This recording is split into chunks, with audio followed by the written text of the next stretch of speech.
Жалал Абад облусу, Тоғыз Торо району, номер 4 Иманберди уулу Иса атындагы жалпы билим берүүчү орто мектеби. Кыргыз тили жана адабияты мугалими Шайыкова Гүлзада Асановна. Кыргыз адабияты 6 класс. Сабактын темасы Жунай Мавлянов нан аңгемеси 2-сабак. Сабактын максаты окуучулар Жунай Мавляновдун нан аңгемесин окушат. Чыгарманын негизги өзөгүн талдашат. Окуучулар чыгарманы угуу жана окуу менен ой жүгүртүүлөрүн өнүктүрөт. Сүйлөө кебин чыгарманы айтып берүү менен байытат. Окуучулар чыгарманы окуп чыгуу менен ата-эне сөзүн ойлоого, урматтоого жана аткарууга үйрөнүшөт. Сабактын тиби жаңы билимди өздөштүрүү. Сабактын ыкмасы аудио уктуруу. Сабактын формасы аралык сабагы. Нан аңгемеси 2-сабак. Кийинки 7-8 жылдан бери нуга ачылган арыктан аккан суудай айылына кирип келген Берекеге ал да эли менен кошо маашыр. Антпегендечи кыйынчылыктын, талаш-тартыштын баары жетишпегендиктен тура. Эл башкаргандарды суук тумшук кылып, калкы менен аларды ачуу аразга алып барганда турмуштун ошол өңгүл дөңгүлү эмеспи? Колхозчулар эмгегине тонналап эгин, тутамдап акча алгандан бери маңдайы жарылып, паанайы жарык. Кайсы үйгө кирбегин дасторкон толо нан, дөбөлөгөн мөмө-чөмө, үй жаңылаган киши. Короосуна кирсең, бүт алдың шибер, төбөңдө саябан. Баксыз короону көрбөйсүз. Жаныбекти колхозчулары чурушмаңдай дешчү. Ал аты азыр деле калып кетти. Анын да азыр маңдайындагы тырыш жазылып, күлкүсү көбөйүп калган кез.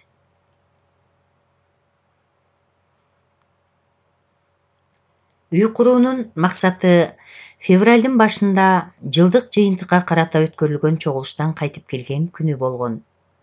Дасторкон четинде отуруп, Жаныбек, жеңеси Айсалкын болуп, бул үй бүлөнүн өткөн жыл ичинде тапкан кирешеси дагы бир сыйра эсептелип чыккан болчу. 3000ден ашык акча, 4 тоннага жакын эгин. Чекене киреше эмес да. Кеч күздө буларга келип кошулган Жеңишбекти эсептебегенде бул 3 кишинин гана иштеп тапканы. Жаныбек аялы менен жеңеси Айсалкын үчөөнүкү. Менин сыйлыкка бүгүн алган алтын саатым буга кошулбасын? Деп күлдү Айсалкын. Аны эчак эле сандыкка салып койгонмун. Жеңишбегим үйлөнгөндө колтусунун колуна тагамын.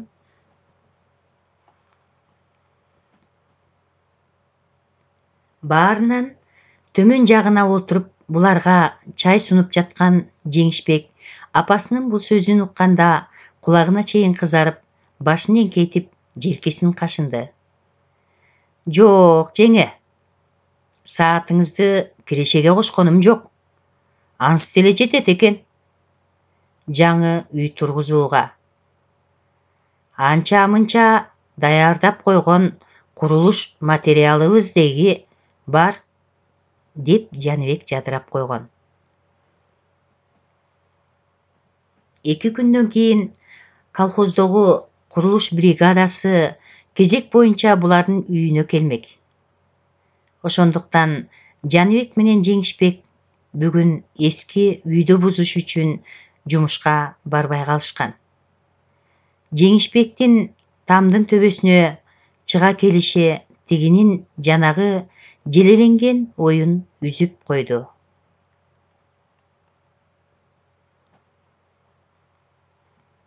Жеңишбек Жаныбектин улуу агасы, сарымсактан калган жалгыз туяк. Майкачан ал там башында мизи өйдө карап жаткан экинчи кетменди ала койду да күнгө күйгөн Билек булчуңдары түйүлө калып, ары бери тултуңдады. Көөнөргөн кара кепкачасынын алдынан жаап уюлгуган тармал коюу чачы куду атасыныкындай. Анын кебетесинде алдыртан тиктеп турган Жаныбектин көз алдына агасы сарымсактын элеси тартыла берди. Жеңишбек армиядан күздө кайтып келди. Азыр колхоздо ошол жактан үйрөнүп келген кесиби боюнча монтер болуп иштеп жүрөт. 10-классты бүткөндөн кийин армияга чакырылгандар кайткан соң көпчүлүгү окууга же шаарга жумушка орношуп кетишкен.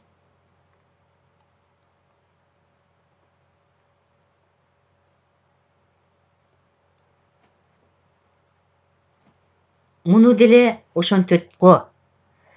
Азыркы жаштар ата эненин, ага туугандын тилин алчу беле, деп анын армиядан келер тушун болжол менен билишкен жакындары салкын мамиле кылышканы ырас.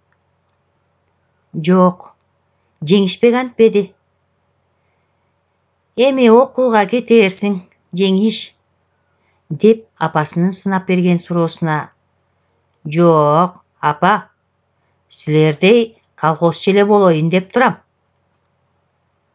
Атам колхозчу, апам колхозчу экенсиңер. Мен да колхозчу болууну чечтим. Баарыбыз эле шаарды көздөй кете берсек, колхоздо ким калат? Керек деп тапса, окууга колхоз өзү деле жиберет. Иши кылып, окууга барсам дагы колхоз аркылуу барам, апа, деп тигилердин санаасын тындырып койгон. Атасына окшоп, оор басырык сүйлөп, сабырдуу жүргөнүнөн апасы менен агасы андан үмүттүү. Жеңиш колуна кетменди алары менен берип аз дегенсип, Жаныбек үйдүн бир четин көздөй кадам шилтеди.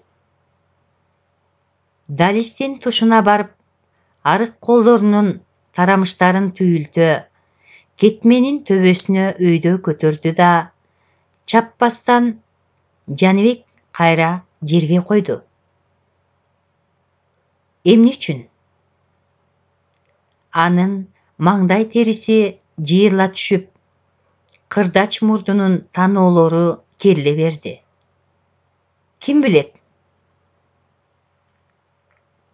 Балким ата энесинин өмүрү өтүп, агалары төрөлгөн бул үй азыр жаш балапандардын уясындай ыйык көрүнүп, бузууга дити барбай жаткандыр. Мындай болушу да ыктымал.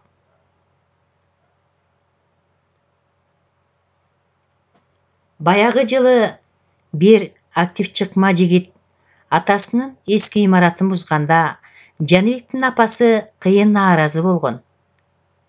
Ботом, атасынын жайын бузат деген кандай шумдук? Ата жайын байлууканага айландырып таштап, жаңы үйүнө мамыр-жумур жашаганын көрүп турабыз го. Арбак ыраазы болмоюн тирүү жан жарыбайт. Атасынын колу менен курулган жайды бузганы арбактарды безиткени. Балким аны азыр ыргылжың кылып турган апасынын ушул сөзүдүр. Андай болсо, кийинки 5-20 эски жайлар кулап, ордуна үстү шифер, тыныке же черепица менен жабылып, пайдубалы жарым метрче цементке отургузулган кош терезелүү үйлөр курулуп эле жатпайбы? Жаныбек жеңеси Айсалкын экөө да ошондой үй тургузууну көптөн дегдеп жүрүшпөдү беле? Антпегенде бүлө да көбөйүп баратат. 2 үй, бир дализ кимисине баш калкалагыч болсун. Бети башын жалмалап өтүп жаткан зааркы желден ичиркенгендей, Жаныбек далысын куушура бир жыйрылтып алды да, таңданган мүнөздө өзүнө карап турган Жеңишбекти көрө коюп уялып кетти көрүнөт. Ошол замат кетмендин сабына колдору ороло түштү.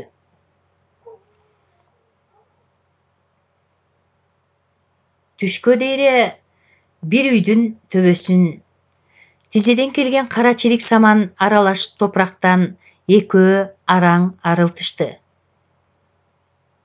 Экинчисин үстүн жарымдаган кезде Жаныбек кууш маңдайынан мончоктогон терди жеңи менен шыпыра арчынып, анан тамеки тутантты. Топурактан арыган торсундун бирине көчүк басып, экинчисине узун буттарын тирей отура кетти да, жаак эгин капшыра папиросун соро баштады. Кебетеси ишке берилип кетип, ага кумары аша түшкөнбү, кайра тартып, оозунан, мурдунан көгүш түтүн булатып жатты. Бул дем алыштан пайдаланып, Жеңишбек шатыны кыйчылдата суусун ичип келейин деп төмөн түшүп кеткен. Дароо эле катуу кагазына жете түшкөн папироско чырт эттире тиш арасынан түкүргөн Жаныбек аны бут арасынан ылдый чертип жиберди. Өзү эмнегедир жаш балачасынан кайда барып чөөрүнө көз салды. Үстүн жука топурак каптаган тегерек нерсенин үстүнө барып бир тийгенде гана папиростун күлгө айланган жагы үзүлүп кетти. Тегерек нерсе эмне болду? Кичинебизде апам бизге аш куюп берчү кара аяк эмеспи? Аякка окшобойт. Же тамдын төбөсүнөн түшкөн кесектин калдырканы бекен? Кандайдыр бир сезим Жаныбектин жүрөгүн жанып өттү. Нан? Баягы нан?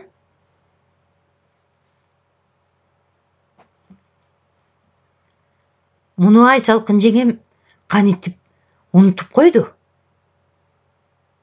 Бул үйдөн акыр чикирин өзү баш болуп жыйнаштырбады беле? Кантип нанды унутуп калды?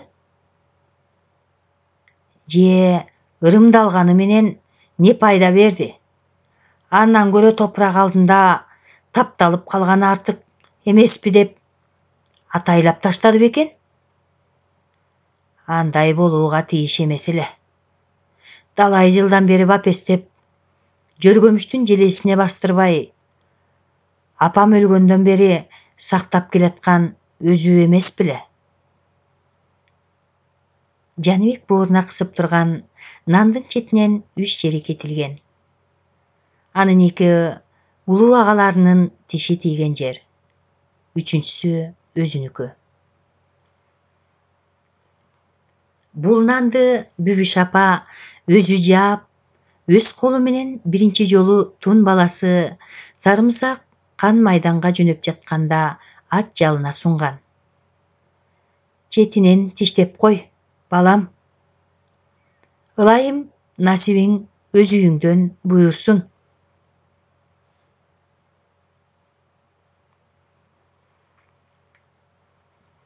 Ушул тилек менен экинчи уулу Асылбекти кийинчерээк Жаныбегин атказган.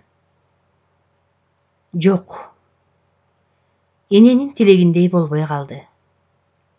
Ал тилек кылгандай Сарымсак менен Асылбек кайрылып келип, эне колу сунган алиги нандан тиштебей калышты.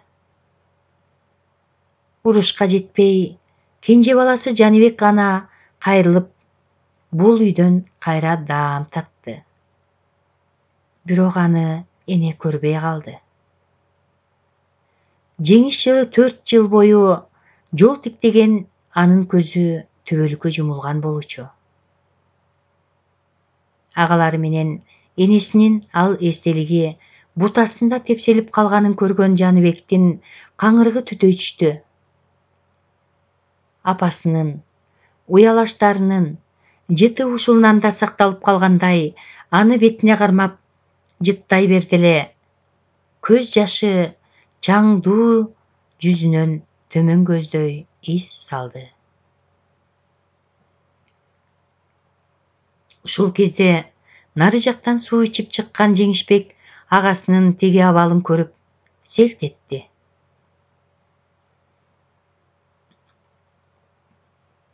Эки жарым айдан кийин ак калтага салынган нан жаңы үйдүн шыбынан кайра орун алды.